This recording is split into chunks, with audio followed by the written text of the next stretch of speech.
Can you imagine what it would be like if you didn't get McCaffrey? No, don't ever say that.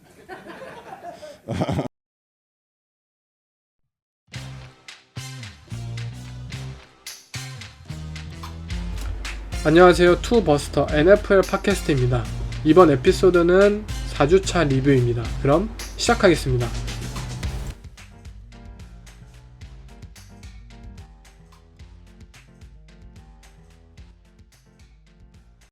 I'm open. I'm always fucking open. Excuse my profanity. I'm sorry. 디비전 라이벌들 간에 펼쳐진 이 TNF 경기의 승자는 결국 디트로이트 라이온스였습니다.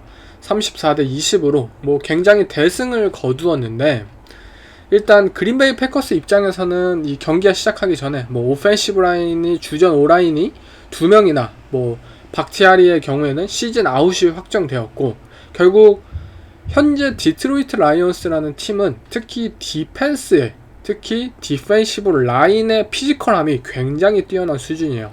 저번주 애틀란타 팔콘스를 상대로도 굉장히 압도적인 D라인 매치업을 보여주었는데, 그린베이 패커스는 오라인맨 2명이, 주전이 2명이 빠졌고 결국 패할 수밖에 없었죠.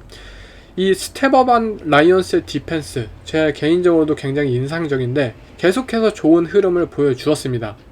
물론 그 상황에서 우리가 목격했던 것은 조던 러브라는 쿼터백이 아직은 무언가를 이겨내긴 힘들겠구나, 프레셔를 이겨내기는 힘든 쿼터백이다, 무언가 에런 로저스가 만들어냈던 그런 플레이들을 조던 러브 또한 만들어주길 기대했겠지만, 조던 러브는 아직은 그러한 레벨의 선수가 아니다, 아니 무언가를 만들 수 있는 건가? 라는 의구심을 만들게 한 경기이긴 했습니다. 조던 러브는 실제로 이 경기에서 패커스가 생각할 거리가 좀 많이 있었던 경기였다고 생각이 드는데, 일단 조던 러브는 이날 이 퀵 패싱 게임의 플레이를 소화해내지 못하는 모습이었어요. 디자인에 따라서 맨 라플라 감독이 만들어낸 이 플레이 디자인에 따라서 오케이, 바로 보고 바로 패스를 던지면 되는 그러한 플레이들을 오케이 정확히 봤음에도 불구하고 공을 던지지 않아요. 그러니까 본인의 디시전 메이킹에 확신이 없고 결국 길어진 디시전 메이킹을 통해서 플레이가 길어지기 시작하자, 플레이가 길어지기라도 한다면 에런 로저스는 항상 좋은 플레이들을 만들어냈죠. 에런 로저스의 플레이들을 보면서 우리가 느낀 것은 왜 빨리 안 던지지? 근데 빨리 안 던지고 길게 끌고 갔는데도 더 좋은 결과가 나왔네? 맨날 이러한 모습이었잖아요. 조던 러브는 플레이를 길고 가면은 지금 좋은 플레이로 연결이 되지 못하고 있는 상황이세요. 그래서 조던 러브는 아직 이 세컨 페이지 상황에서의 플레이가 굉장히 미숙해 보이는데, 이 패커스의 리시버들도 비슷합니다. 마찬가지예요. 아직 어린 선수들이 뭘 할지, 다음 상황에서 무엇을 할지, 어떠한 모습을 해야 될지 잘 모르고 있어요. 또한 이 크리스찬 왓슨의 복귀전 치고 굉장히 아쉬운 별다른 활약을 보이지 못하는데, 크리스찬 왓슨이라는 선수는 본인의 손에 공이 있을 때 굉장한 플레이메이킹 능력을 가진 선수예요. 그에게 공을 건네주어야만 합니다. 현재 그린베이 패커스 오펜스의 문제점은 대부분의 이 야드나 오펜스의 패스의 성공이나 이러한 것들, 플레이들의 기반이 딥볼에 의존하고 있어요. 20야드, 30야드, 40야드 계속해서 러미에드업스나 리드나 이러한 선수들에게 딥볼을 메이킹하는 것에 초점이 맞춰져 있는데, 그렇게 어려운 패스들을 사실 선보일 필요가 없는 거죠. 현재 리그는 약 플레이들을 위주로 어떻게든 리시버들에게 빠르게, 그리고 어떻게 좋은 위치에서 공을 이들에게 건네주냐, 그것을 바탕으로 리시버들이 얼마나 많은 약을 창출할 수 있느냐가 현재 핵심이에요. 즉 현재 패커스는 이 약 기반의 플레이가 굉장히 비중이 굉장히 적고 이어지지 못하고 있는 상황에서 크리스찬 왓슨 같은 유형의 약 플레이메이커 선수들에게 어떻게든 공을 건네주어서 야드를 획득함과 만듦과 동시에 조던 러브의 어깨를 활용한, 어쨌든 조던 러브는 다양한 패스를 만들어낼 수 있는 좋은 어깨를 가진 쿼터백입니다. 그러한 것들을 만들어내는 것이 굉장히 중요하지 않나 싶고요. 맨 라플라 감독은 분명 이러한 플레이들을 잘 디자인할 수 있는 좋은 감독이에요. 플레이 콜러예요. 결국 중요한 것은 조던 러브의 빠른 판단, 디시전 메이킹, 이러한 것들을 어떻게 살리냐, 그리고 본인 스스로도 이러한 부분에서 분명히 스텝업을 보여주어야 하겠죠. 결국 이를 바탕으로 한 뭐 템포를 활용한 뭐 본인들의 강점, 뭐 모션, 모든 것을 활용해서 결국 성공률 높은 이 컴플리션 퍼센티지가 아무것도 아니긴 하지만 그린베이 패커스 입장에서 이 패스 성공률을 높이 올릴 필요성은 분명히 있습니다. 현재는 굉장히 뭐 아니면 도식의 플레이들로 드라이브가 이어지기 때문에 결국 앞으로 패커스가 이러한 숙제를 충분히 지금 가지게 되지 않은 경기이지 않나 싶습니다. 일단 상대했던 디트로이트 라이온스의 경우에는 저는 디펜스에서 이들이 굉장히 피지컬한 모습을 보여줄 수 있구나, 그리고 이러한 모습이라면 뭐 저번주 애틀란타 팔컨스 그리고 이번주 그린베이 패커스를 포함해서 이러한 모습을 지속적으로 보여줄 수만 있다면 이들은 충분히 현재 잘 뭐 전진하고 있는 러싱 게임, 그리고 이들의 뭐 플레이 액션 타입의 오펜스와 함께 충분히 NFC에서 컨텐더로서 활약을 할 수 있겠구나 라는 생각을 들을 만한 그런 인상적인 경기였습니다.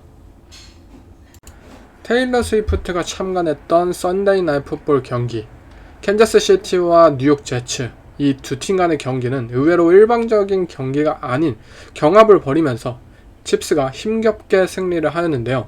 그 상황에서 제글슨의 활약이 현재 화제가 되고 있습니다.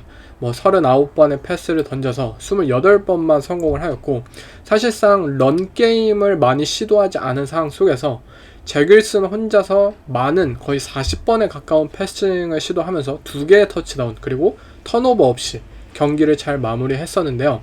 물론 제글슨의 뭐 스냅 펌블 실수를 통해서 결국 뉴욕 제츠는 패배하였고, 이전과는 달리 이 잭 윌슨이라는 선수는 뭐 남을 탓하는 것이 아닌 인터뷰를 통해서 나의 실수다, 나 때문에 팀이 졌다 라는 인터뷰를 하면서 좀 성숙해진 그런 모습을 드러냈고, 결국 이 팀원들의 지지를 받게 된 현재 상황인데요. 일단 잭 윌슨은 분명 이 경기 잘 했어요. 우리가 알고 있었던 뭐 잭 윌슨이었다면 뭐 2-3개의 인터셉션을 또 범하면서 이 썬데이 나잇 풋볼 경기를 마지막으로 커리어 마지막 주전 경기를 펼치지 않았을까 싶은데, 이날 잭 윌슨은 본인에게 기대하였던 그런 요소들을 잘 플레이 해주었고, 뭐 멋진 어깨를 자랑하는 딥볼도 계속해서 만들어내고, 또 터치다운을 2개나 어쨌든 만들어냈어요. 캔자스 시티의 디펜스는 현재 리그의 최고급의 디펜스 중에 한 팀으로 현재 분류가 되는 상황인데, 그러한 디펜스를 상대로 굉장히 잘 플레이를 해주었고, 결국 제글슨이라는 선수는 우리가 아직은 판단하기는 힘들죠. 이 선수가 저번주까지는 계속 못했고 이번주 한 주 잘했다고 해서 제글슨을 믿어도 되는 걸까? 제글슨은 역시 우리의 미래야 라고 속단을 할 수가 없는 거예요. 하지만 제글슨 스스로 이 본인을 좀 더 지켜보게 만들 수 있는 자격을 얻었다는 거죠. 그것도 썬데이 나잇 풋볼 경기에서 말이에요.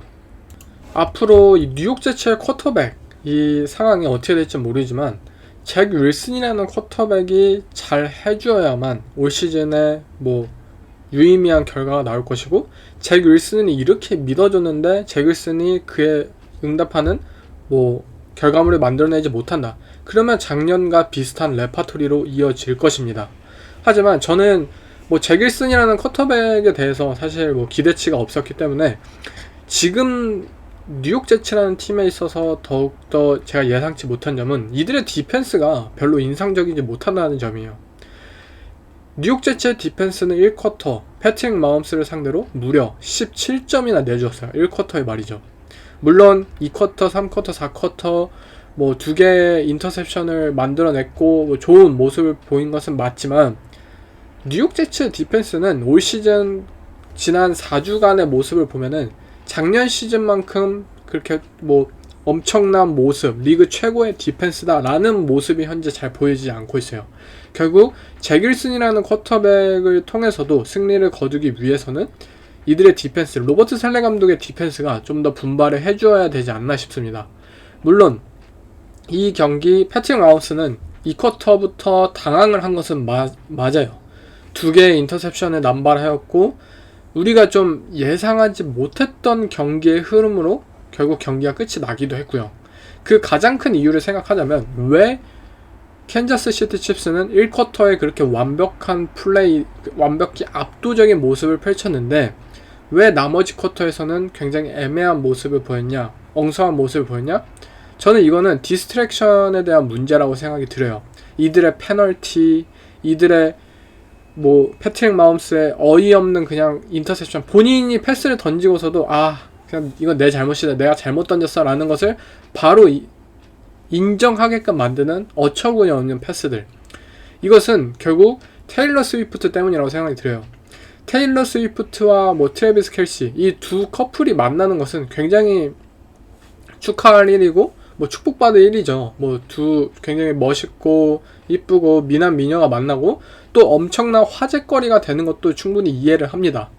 테일러 스위프트는 너무나도 대스타이니까요. 그런데 처음엔 좋아요. 관심을 받고 이렇게 하는 건 좋지만 결국 이것이 캔자스 시티 칩스라는 팀의 컬처에, 라커룸에 현재 영향을 끼치고 있다는 점이요.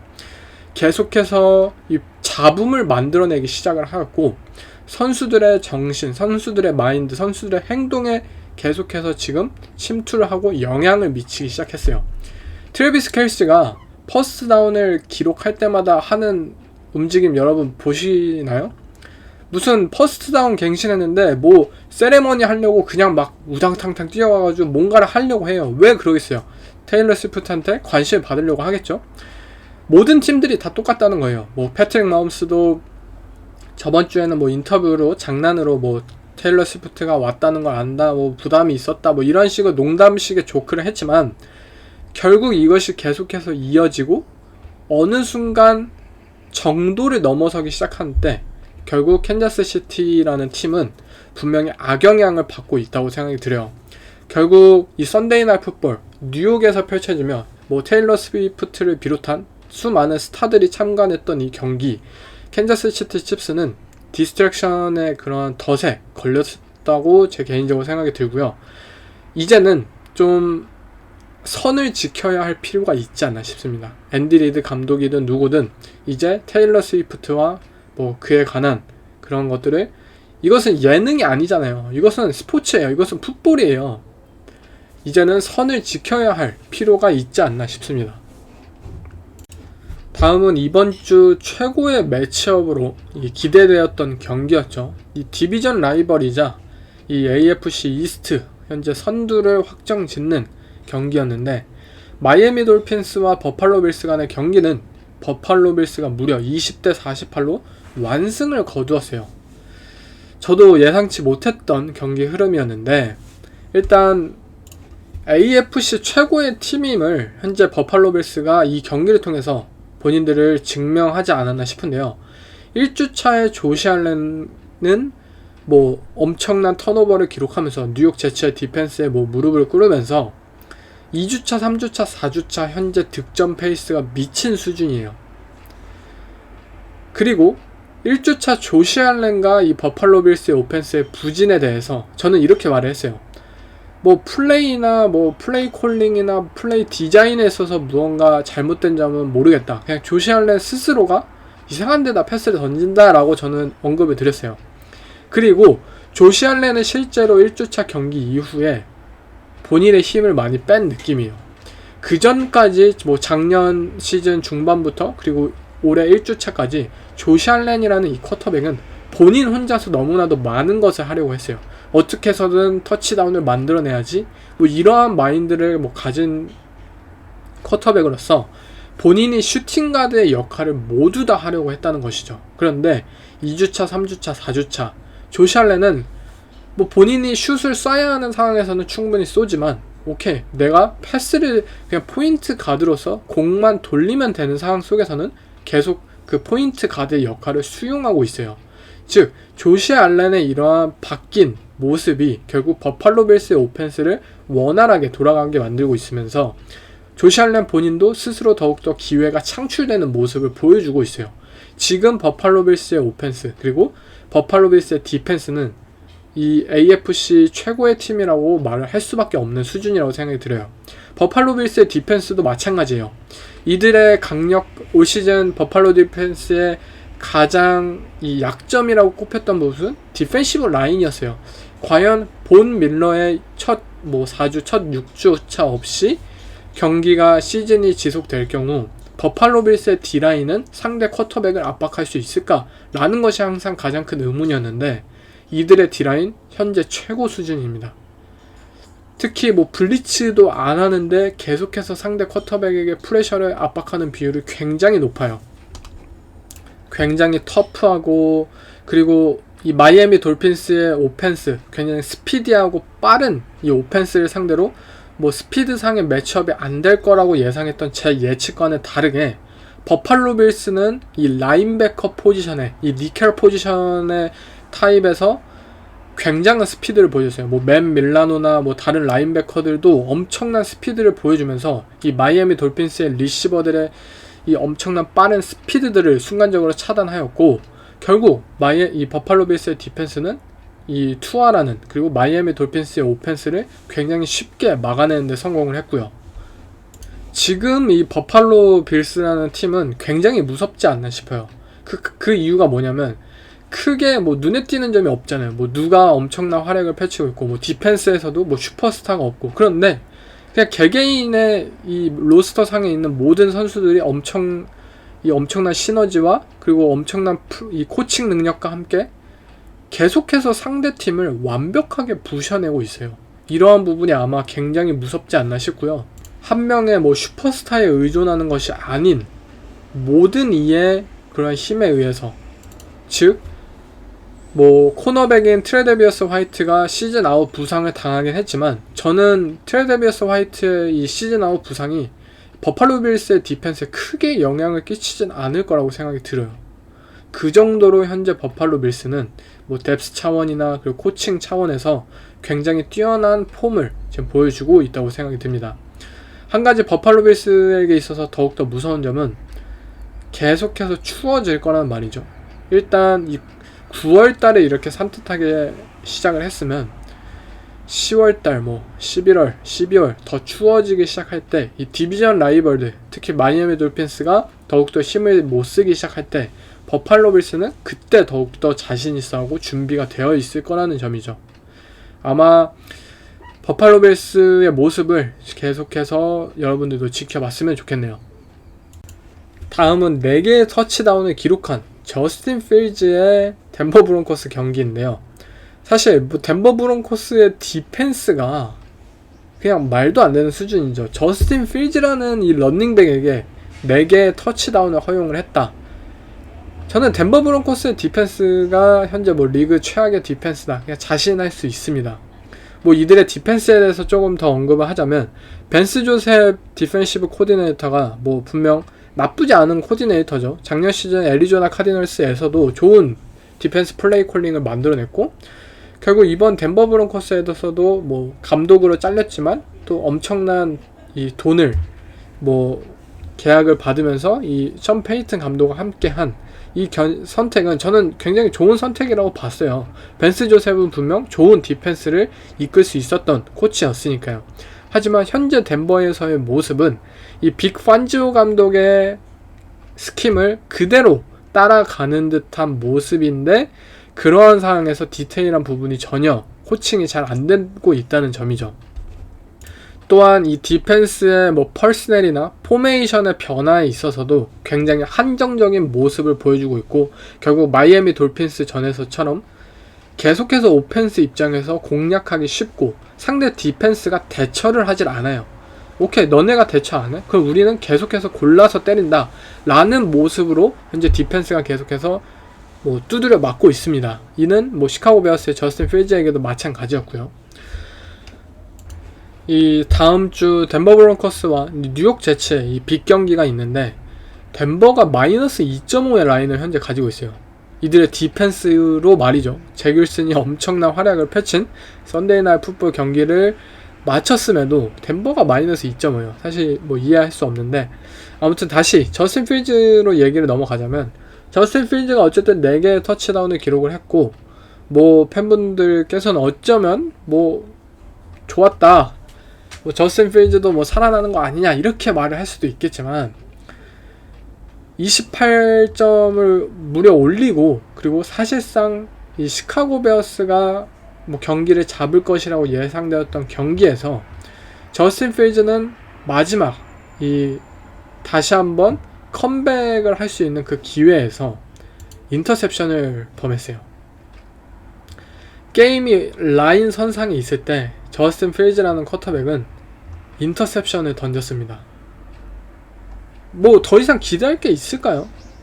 물론 4개의 터치다운 기록한 건 맞는데 이 쿼터백이 좋은 쿼터백이냐 좋지 않은 쿼터백이냐를 구분할 수 있는 것은 바로 클러치 능력이에요. 게임이 라인 선상에 있을 때 저스틴 필즈는 인터셉션을 던졌고 잭 윌슨도 마찬가지예요. 잭 윌슨 뭐 3쿼터까지 엄청난 득점을 기록했죠. 하지만 잭 윌슨 4쿼터에 뭐 했죠? 뭐 펌블했죠? 뭐 했습니까? 결국 본인들 스스로 팀을 패하게 만드는 것 말고는 사실은 달라지지가 않는다는 점이에요. 현재 시카고 베어스는 뭐 전체 1픽 그리고 전체 2픽 내년 픽을 지금 가지게 되었는데 뭐 이대로만 끝난다면 뭐 캘럼 윌리엄스나 뭐 마빈 해리슨 주니어나 이런 선수들을 가질 수 있겠죠. 저는 그걸 노려야 된다고 생각이 들어요. 그래서 사실 덴버 브론코스에게 역전패를 당했을 때 시카고 베어스의 팬 입장으로서는 이게 맞다고 들었던 경기였습니다. 다음은 뭐 볼티모어와 클리브랜드 브라운스. 저는 클리브랜드 브라운스 입장에서는 이 드션 아슨이 부상으로 이 DTR이라는 루키 쿼터백이 나왔는데 뭐 어쩔 수 없었던 경기였죠. DTR이라는 쿼터백이 뭐 지금 당장 준비가 되었다 라고 말을 할 수 없었던 쿼터백이었고 볼티모어 레이븐스의 디펜스는 현재 굉장한 수준이고요. 뭐 막아낼 수가 당연히 없었겠죠. 하지만 그 상황 속에서 본 것은 라마 잭슨이라는 쿼터백이 얼마나 팀의 오펜스를 이끌어가고 캐리하느냐의 그런 모습이었어요. 현재 라마 잭슨은 뭐 리시버도 빠지고 굉장히 좀 힘든 상황에 분명히 놓여 있었는데 굉장히 잘 해내고 있어요. 본인 스스로 뭐 플레이를 만들어내고 터치다운도 만들어내고 뭐 패싱이든 러싱이든 계속해서 본인이 득점에 기여를 하면서 왜 내가 가장 뭐 가치 있는 선수인지 이러한 것들을 계속해서 보여주는 모습들을 이어갔다고 봅니다. 네, 다음은 이제 루키 쿼터백 3인방을 다시 한번 리뷰해 보겠습니다. 이 루키 쿼터백 3인방 첫 번째로 이제 앤서니 리차드슨은 이 LA 램스와의 경기에서 뭐 컴백까지 해내고 결국 팀을 이제 연장전으로 이제 뭐 끌고 가는 굉장한 저력을 보여주었지만 결국 연장전에서 램스가 뭐 터치다운을 기록하면서 아쉽게 경기에 패했는데요. 앤서니 리차드슨과 인디애나 콜츠의 경기를 보면은 약간 좀 계속 이런 모습이에요. 계속해서 뭐 스타트를 안 좋게 시작했다가 후반에 이 저력을 다시 한번 보여주면서 경기를 뭐 클러치 상황으로 만들고 동점까지 만들어내고 이러한 모습을 계속해서 보여주고 있는데 굉장히 인상적입니다. 일단 루키 쿼터백이 이 경기 막판에 계속해서 추격을 해내고 터치다운을 만들어내고 투포인트 컨버전을 성공시키고 본인의 뭐 발을 활용하고 본인의 어깨를 활용하고 본인을 통해서 말이죠. 쿼터백을 통해서 인디애나 콜츠는 현재 이 오펜스 웨폰이 현저하게 떨어지는 팀들 중에 하나예요. 하지만 이 앤서니 리차드슨은 본인 스스로가 웨펀이잖아요. 본인이 다른 팀 동료들을 더욱더 쉽게 만들어주는 선수로서 또 단순히 뭐 러싱 쿼터백이라는 것을 떠나서 이 선수가 어깨로 만들어내는 패스들 굉장한 수준입니다. 물론 이것이 기복이 분명히 있고 안정적이지는 않아요. 그렇지만 이 선수가 얼마나 높은 업사이드를 가졌고 얼마나 많은 플레이의 확장성을 가졌는지를 우리가 충분히 생각해 볼 수 있다는 거죠. 뭐 예전 캠 뉴튼보다 이 패싱에서의 업사이드가 더 높다라고 생각을 해보면 될 것 같고요. 어쨌든 인디애나 콜츠 이들이 보여주고 있는 앤서니 리차드슨이 보여주고 있는 끈기 그리고 이 경쟁심 굉장히 인상적이다 라고 말씀을 드리겠습니다. 다음은 또 아쉬운 쿼터백인데 이제 브라이스 영입니다. 미네소타 바이킹스와의 경기에서 뭐 아쉽게 게임 마지막에 뭐 이 폴스다운 상황에서 플레이를 결국 성공시키지 못하였고 결국 경기에 졌는데요. 사실 브라이스 영이라는 쿼터백을 보면은 이 얼마나 팀 자원 그리고 이 코칭적인 측면에서 이 쿼터백을 좀 신뢰를 주지 못하느냐를 한번 느낄 수 있었어요. 마지막 플레이를 보신 분들은 아시겠지만 아담 딜런이라는 리시버가 열렸어요. 오픈이 났다고. 근데 오픈이 났고 그것에서 던졌다면 혹은 뭐 동점을 만들어낼 수 있는 상황이었겠죠. 하지만 브라이스 영은 봤어요. 봤는데 던지질 않아요.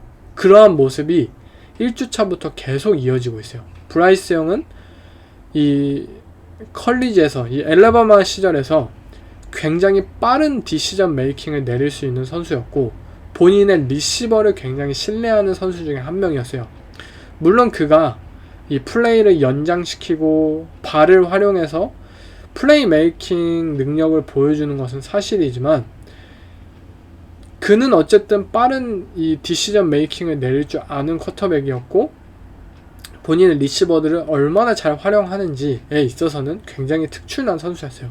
하지만 그런 선수가 지금 캐롤라이나 팬터스에서는 디시전 메이킹이 느려지고 그리고 본인들의 리시버를 믿지 않고 있어요.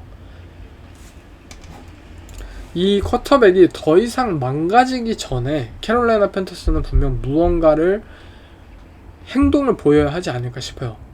이 브라이스 영이라는 쿼터백을 우리가 전체 1픽으로 뽑았고 기대하고 우리가 이 선수가 미래라고 생각했던 이유를 살려줘야 한다고 봐요. 결국 앞으로 뭐 대가가 뭐든 어떻게 되든 뭐 시카고 베어스의 체이스 클레이프를 다시 데려오든 캐롤라이나 팬터스는 분명 행동을 취해야 합니다. 네, 다음은 피츠버그 스틸러스를 상대로 뭐 손쉬운 승리를 거둔 CJ 스트라우드인데요. CJ 스트라우드의 경우에는 뭐 워낙 현재 많은 언론에서 찬사를 받고 있고 뭐 제2의 조 버로우다 뭐 이러한 어쨌든 칭찬을 받으면서 이번 경기에서도 피츠버그 스틸러스의 디펜스는 사실 굉장히 무섭잖아요. 그런 디펜스를 상대로 30점이나 올리는데 성공을 했어요. 뭐 더 이상 할 얘기가 있나 싶을 정도로 굉장히 안정적인 이 포켓 상황에서의 패싱 능력이라든지 그리고 일단 스로잉 메카닉이라든지 이러한 것들이 이 드래프트 당시에도 굉장히 간결하고 깔끔하다라는 찬사를 받았잖아요. 그런 모습을 이번 경기에서도 완벽히 느낄 수가 있었습니다. 뭐 이 스로잉 메카닉에 있어서 낭비를 하는 공간이 아예 없어요. 낭비를 하는 시간이나 뭐 다 아무것도 없고 굉장히 깔끔하게 스로를 던집니다. 그리고 뭐 이 선수의 디시전 메이킹 어깨 그리고 다양한 패스를 던질 수 있는 능력까지 그냥 완벽한 경기를 보여주었습니다.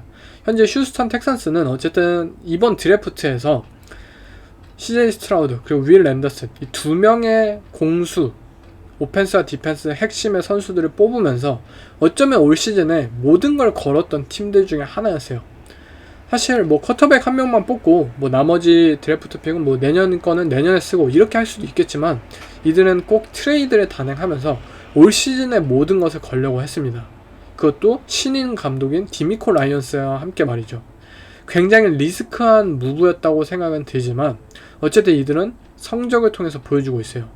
물론 성적이 뭐 3승 1패 뭐 4승 0패 이 정도의 뛰어난 수준이고 이런 것들을 기대한 것은 아니지만 우리는 이 휴스턴 텍산스에게 있어서 작년 시즌 리그 최하위권의 팀이었던 그 뭐 작년 시즌을 비롯해서 계속해서 문제가 많았던 이 팀에 있어서 올 시즌 우리가 사실 기대한 게 별로 없잖아요. 그런데 이들은 이 CJ 스트라우드 그리고 디미코 라이언스 감독 선수들은 디미코 라이언스 감독을 위해서 뛴다라는 말이 현재 라커룸에서 들려올 정도로 굉장히 뛰어난 이 라커룸 컬처를 보여주고 있는 상황이고 뭐 쿼터백과 함께 엄청난 이 리시버들 또한 이름 없는 리시버들 또한 뭐 좋은 현재 시너지를 보여주고 있고요.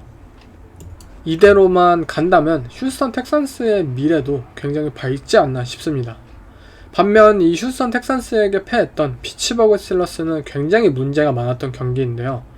일단 오펜스에서의 득점이 6점 그리고 케니 피켓은 이 경기 중간에 부상으로 실려 나가기도 했고 뭐 향후 몇 주간 결장할 것으로 현재 예측이 되는데요.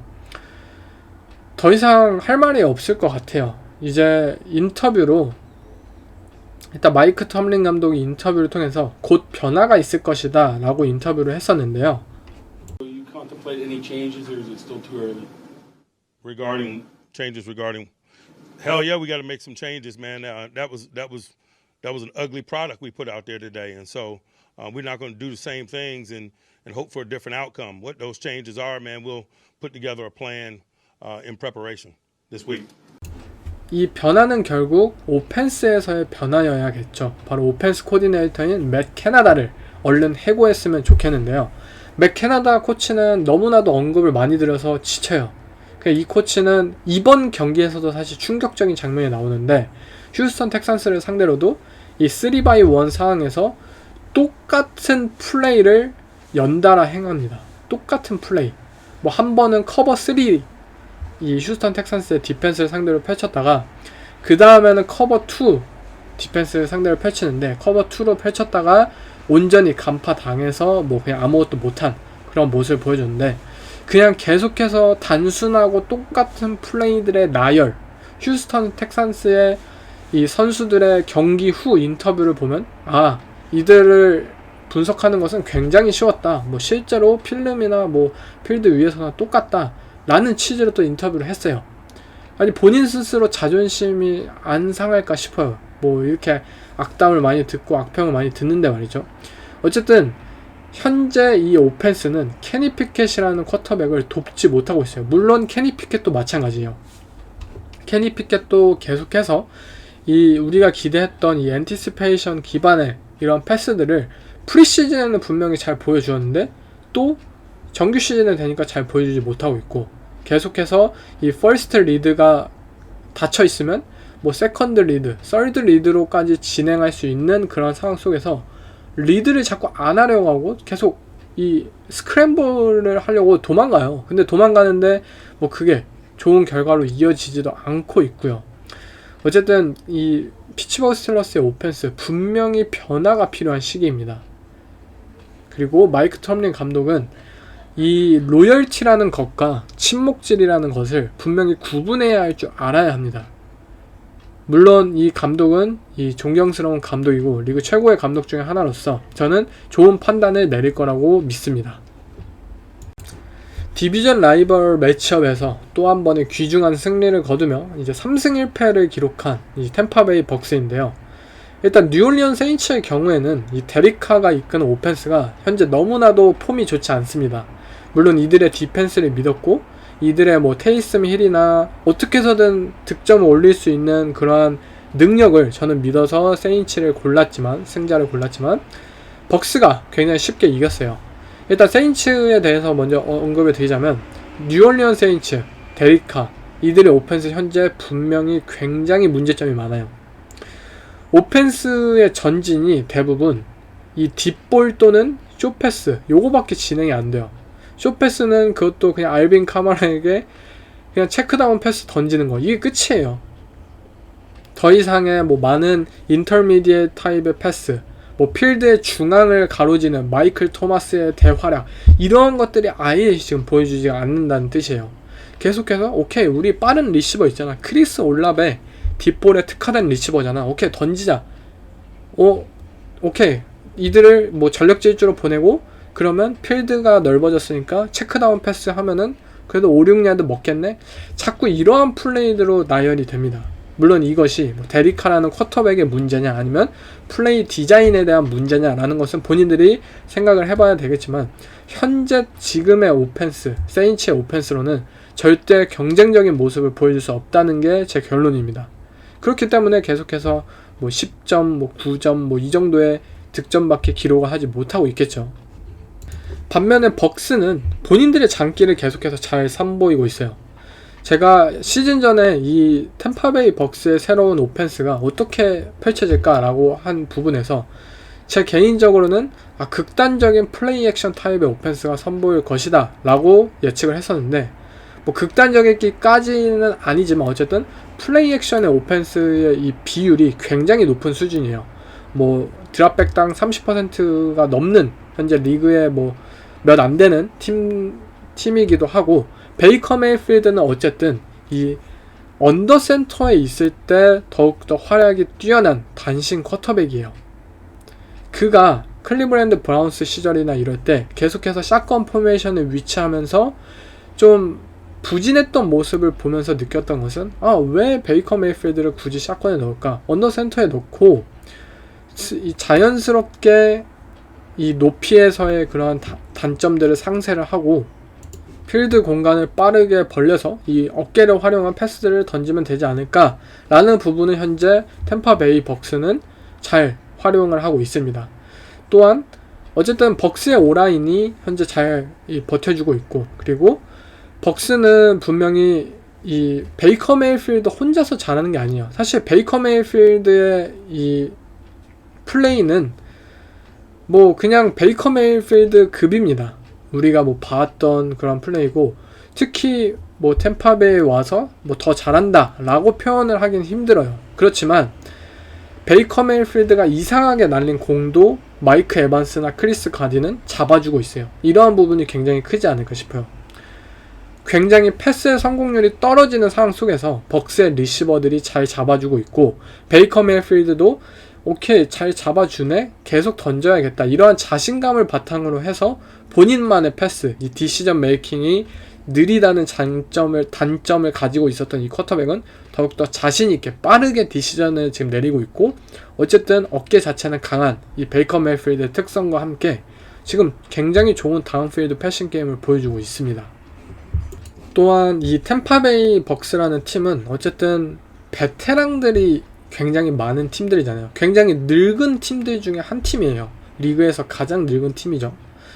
톰 브래디라는 리그 최고의 늙은이가 작년까지 팀을 이끌었고요. 이들의 리더십은, 늙은이들만이 있는 이 팀은 결국 뭐 루키가 사실 이끌기는 굉장히 힘들죠. 그런데 어쨌든 베이커 메이필드라는 쿼터백은 베테랑입니다. 현재 또 많은 산전수전 모든 것을 겪은 베테랑으로서 이 템파베이의 라커룸에 현재 굉장히 잘 적응을 하고 리더로서의 그런 리더십적인 측면을 잘 보여줄 수 있다는 거죠. 결국 이 굉장히 베테랑이 많은 이 템파베이, 하지만 탤런트도 굉장히 많은 이 템파베이 벅스라는 팀이 좋은 성적을 거둘 수 있다. 뭐 베이커 메이필드와 함께, 그리고 디비전 내 다른 팀들이 지금 뭐 해롱해롱한 상태 속에서 이들이 이렇게 차근차근히 승리를 정립하기 시작한다면 어쩌면 뭐 사우스 디비전의 승자는 진짜 벅스가 충분히 될지도 모른다고 생각이 듭니다. 다음은 신시내티 벵갈스, 테네시 타이탄스. 신시내티 벵갈스는 그냥 팀이 망가졌다고 해도 과언이 아니지 않나 싶습니다. 일단 이 팀의 오펜스, 이 조버로우라는 쿼터백은 그냥 걷지를 못하는 것을 여러분들도 목격을 하셨잖아요. 뛰지를 못합니다. 조버로우가 이렇게 부상을 당한 상황 속에서 어쨌든 팀은 포기를 할 수 없으니 이 조버로우를 기용을 시작했고, 그렇다면 조버로우를 어쨌든 이 선발로 기용을 한다면 그에 맞는 오펜스 플레이들을 뭐 나열한다든지 쿼터백을 도울 수 있는 플레이들을 분명히 보여야 돼요. 하지만 감독인 잭 테일러 감독은 허수아비 감독이죠. 아무 생각이 없어요. 그냥 11 퍼스널, 똑같은 샷건 포메이션, 똑같아요. 그냥 지난 3년간 보여줬던 똑같은 오펜스를 계속해서 선보이고 있단 말이죠. 결국 조버로우는 부담이 굉장히 심해요. 11 퍼스널을 어쨌든 효과적으로 이끌 수 있는 것은 쿼터백의 역량이 굉장히 뛰어난데, 본인이 아픈데도 본인이 다 해야 되고, 그리고 올랜도 브라운이든 뭐든 오펜시브 라인의 투자를 굉장히 많이 했음에도 불구하고 이들의 오라인은 단 1도 나아지지 않고 있어요. 뭐 오라인 코치의 문제인지, 뭐 영입을 한 단장의 문제, 누가 문제인지 모르겠지만 플레이 디자인의 문제인지 어쨌든 조버로우를 아무도 지켜주지 않고 있습니다. 그리고 조버로우가 이렇게 이끌어야 하는 오펜스는 결국 디펜스에게도 굉장히 부담이 많이 가요. 계속해서 샷건 포메이션의 패싱 기반의 이러한 오펜스, 디펜스 입장에서는 쉴 수 있는 시간도 없어요. 신시내티 벵갈스는 리그 최고의 쿼터백과 리그 최고의 디펜시브 코디네이터를 가졌어요. 그럼에도 불구하고 1승 3패, 그럼에도 불구하고 오펜스에서의 생산성이 뭐 시카고 베어스와 다를 바가 없어요. 이것이 가장 큰 문제라는 거죠. 시카고 베어스 뭐 이러한 팀들은 못해도 이해가 돼요. 왜냐면 쿼터백이 없으니까요. 뭐 캐롤라이나 팬더스 못해도 이해가 가요. 루키 쿼터백이고 리시버가 없으니까요. 근데 신시내티 벵갈스라는 팀은 리그 최고의 쿼터백, 리그 최고의 리시버진을 보유하고 있음에도 불구하고 리그 최악의 오펜스 퍼포먼스를 선보이고 있다는 뜻이죠. 이것은 그냥 간과하고 지나갈 수 있는 요소가 아닙니다. 이건 굉장히 심각한 문제예요. 굉장히 코칭에서, 감독에서, 뭐 팀 전체적인 구조적인 문제에서 굉장히 심각한 수준이라는 거죠. 조버로우를 그러면 뭐 몇 주 쉬는 게 맞느냐, 이러한 질문에 대해서는 뭐 제가 답을 드릴 수는 없을 것 같아요. 팀 입장에서는 분명 이 엄청난 리시버진 뭐 이러한 것들을 보유할 수 있는 마지막 해이고, 사실상 우승을 노린다면 올 시즌 우승을 노려야 되겠죠. 뭐 캔자스 시티나 버팔로 빌스나 뭐 볼티모어 레이븐스나 라이벌들이 분명 있지만 이들은 분명 올 시즌 우승을 노려야만 하는 팀이에요.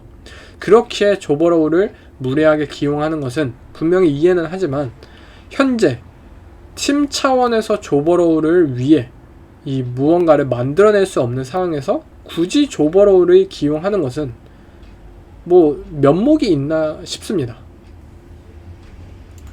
네, 다음은 또 한 번의 이제 총체적 난국인 팀인데요. 바로 뭐 35점 차의 패배, 빌 벨리책 감독의 뭐 한 30년이었나요? 20년 만에 뭐 가장 큰 격차의 패배를 당한 뉴잉글랜드 페이트리어츠인데요.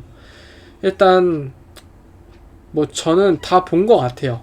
저희가 알고 있던 맥 존스라는 쿼터백은 끝이 났습니다. 우리가 루키 시즌에 봤던 맥 존스는 분명히 스마트하고 프리스냅 상황에서 상대 디펜스의 모든 정보를 통해서 이 프로세싱 능력을 통해서 굉장히 영리한 디시전 메이킹을 빠르게 내릴 수 있는 쿼터백이었고, 또 뭐 어려운 패스도 잘 던질 수 있고 다양한 플레이와 패스들을 소화할 수 있는 쿼터백으로서 그는 루키 시즌에 무언가를 분명히 보여주었습니다.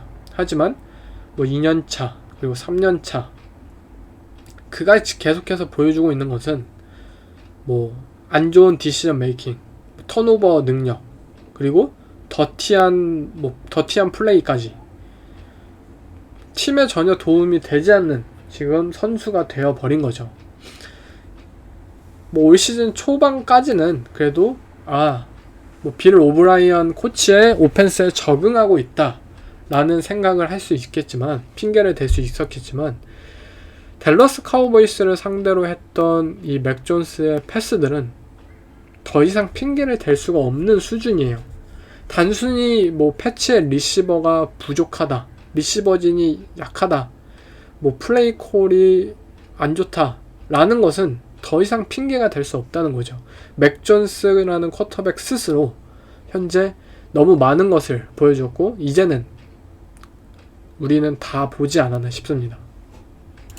다음은 이제 연장전에서 워싱턴 커맨더스를 가깝게 이긴 이 필라델피아 이글스와 커맨더스인데요. 일단 필라델피아 이글스의 경우에는 계속 비슷합니다. 이들은 분명 작년 시즌 같은 압도적인 모습, 그 엄청난 포스를 보여주지 못하고 있어요. 그런데 어쨌든 경기를 이기고 있습니다. 본인들의 손으로. 이러한 부분은 이 시즌 초에 이러한 부진 아닌 부진이라고 표현하고 싶어요. 이러한 부진들을 이겨내고 시즌 후반이 될수록 이들은 더욱더 강한 모습을 어쩌면 보여줄 수 있지 않나 싶은데, 이글스에게 있어서 현재 가장 걱정인 것은 결국 라인베커진이에요. 작년 시즌 라인베커진, 주전 라인베커 2명이 이적을 하면서 분명히 라인베커의 공백이 있고, 뭐 나코비 딘이든 이러한 선수들로 기존의 선수들과 새롭게 영입한 선수들을 통해서 어쨌든 디펜시브 라인이 강하니까 뭐 잘하지 않을까라고 생각을 했겠지만, 지금 어쨌든 뭐 뽀록이 나고 있죠. 이들의 라인베커진 굉장히 느리고 또 런 디펜스나 이런 패싱 커버리지나 뭐 모든 상황에서 사실 취약한 부분이고, 또 이들의 코너백도 뭐 세컨더리도 조금 안 좋은 그런 모습들을 이어가고 있는 만큼 필라델피아 이글스는 분명히 작년 시즌의 그런 포스는 현재까지는 아니다라는 것을 또 한 번 목격할 수 있었던 경기였습니다. 반면에 워싱턴 커맨더스는 오펜스에서는 뭐 저번 주에 이 대패를 뒤로 하고 또 한 번 샘 하웰과 에릭 비에나미 코치가 굉장히 좋은 오펜스를 보여주었어요. 사실 뭐 놀라진 않았어요. 샘 하웰과 에릭 비에나미 분명히 이 조합과 워싱턴 커맨더스의 오펜스는 많은 득점을 거둘 수 있는 팀이다. 분명히 잘 해낼 수 있다. 오히려 놀랐던 것은 워싱턴 커맨더스의 디펜스가 너무 별로예요, 올 시즌. 물론 이것도 저는 그렇게 놀랍진 않은데 이 잭 델리오라는 디펜시브 코디네이터가 항상 뭐 3년차 이 시즌에 접어들 때 항상 못해요. 왜냐면 너무나도 심플하고 비슷한 디펜스를 선보이고 또 코칭적인 측면에서도 항상 기간이 길수록 더욱더 뭔가를 망치는 유형의 코치이니까 다른 팀이 공략을 이제 분석을 해내기 시작할 때쯤 이 잭 델리어 코치는 바닥이 나요. 본인의 전술이. 그러한 타입의 코치였고 지금 3주 연속 뭐 디펜스의 실점이 30점이 훨씬 넘는 수준인데 워싱턴 커맨더스가 어쨌든 올 시즌 뭐 컨텐더로서 뭐 와일드 카드 경쟁이라도 이루어내기 위해서는 오펜스의 뭐 스텝업이 아닌 이제 디펜스의 스텝업이 현재 필요한 상황입니다. 이제 다음 주에 시카고 베어스 저스틴 필즈를 만나게 되는데 뭐 저스틴 필즈를 상대로 뭐 디펜스 스탯을 세탁할 수도 있겠지만 어쨌든 앞으로도 좀 지속적인 모습을 볼 필요가 있습니다. 네, 다음은 마지막 경기인데요. 라스베가스 레이더스와 LA 차저스 경기. 이제 라스베가스 레이더스는 지미 갈러폴로가 부상으로 이 루키 쿼터백인 에이든 오코넬이 경기에 뛰었는데요.